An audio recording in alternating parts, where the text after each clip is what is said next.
இளையாண்டிப்பட்டு ஒரு அழகான சின்ன கிராமம். மக்கள், குழந்தைகள், வயல்கள், கோயில்கள். ஆனா இரவு வந்துட்டா இந்த ஊர் வேற மாதிரி. இரவு 10 மணி ஆனதுமே ஊருக்குள்ள ஒரு அமைதி ஆயிடும். அது சாதாரண அமைதி இல்ல. காற்று கூட மெதுவா மூச்சு வாங்குற மாதிரி தான் நகரும். ஊர் எல்லையில குதிரை மேல அமர்ந்திருக்கும் ஐயனாரப்பன் சிலை எப்பவும் சாலை நோக்கி தான் பார்த்துக்கிட்டு இருக்கும். அவர் கண்கள் எப்போதும் திறந்தே இருக்கும். ஆனா அந்த கண்களுக்குள்ள எல்லாத்தையும் பார்க்கிற பார்வை இருக்குன்னு ஊர் மக்கள் நம்புவாங்க. இரவு 10 மணிக்கு மேல ஊரெல்லை தாண்டக்கூடாதுன்னு சொல்லி பெரியவர்கள் பிள்ளைகளை கண்டிப்பாங்க. ஏன்னா அந்த நேரத்துல ஊர் எல்லைக்குள்ள மனிதனல்லாத துஷ்ட சக்திகள் நுழைய முயற்சி பண்ணோம். ஒரு நாள் இரவு 10 மணி இருக்கும்.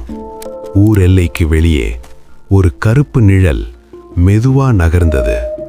அதுக்கு முகம் இல்ல, கால் சத்தம் இல்ல. ஆனா ஊருக்குள்ள வரணும்னு ஆசை மட்டும் இருந்தது. அந்த நிழல் ஒரு அடி ஊருக்குள்ள வைக்க முயற்சி செய்ததும் கோயில் மணி யாரும் அடிக்காமலே தானா ஒலிச்சது. அந்த நொடியில காற்று நின்றது, நாய் ஊளையிட்டது, இருட்டு இன்னும் கருப்பா மாறியது. ஐயனாரப்பன் சிலை அசையல. ஆனா குதிரையின் கால் தரையில மெதுவா தட்டுனது. அடுத்த நிமிஷம் ஐயனாரப்பன் குதிரை மேல உயிரோட நின்றார். கையில் அருவாள், கண்களில் ஒரு அமைதியான கோபம். இது என் எல்லை. அந்த ஒரு வார்த்தை போதும். கருப்பு நிழல் உடனே ஓட ஆரம்பிச்சது. ஆனா அது ஓடுற திசையெல்லாம் ஐயனாரப்பன் முன்னாடி கோபமா நின்னாரு. குதிரை இருட்ட கிழிச்சுக்கிட்டு பாய்ந்தது. அருவாள் காற்றை வெட்டியது.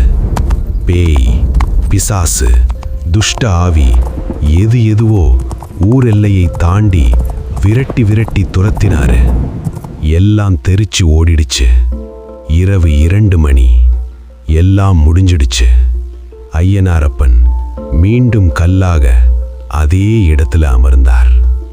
குதிரையும் சிலையாய் நின்றது. காற்று திரும்ப நகர்ந்தது. ஊர் மீண்டும் தூங்க ஆரம்பிச்சது.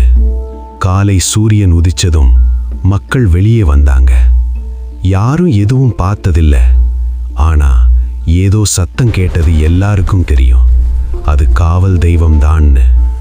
எல்லா இரவும் இளையாண்டிப்பட்டு காவல் தெய்வம் ஐயனாரப்பன் துணையால அக்காலத்திலிருந்து இக்காலம் வரை இன்னும் அந்த காவல் காக்கிறத தொடர்ந்துகிட்டே தான் இருக்கு.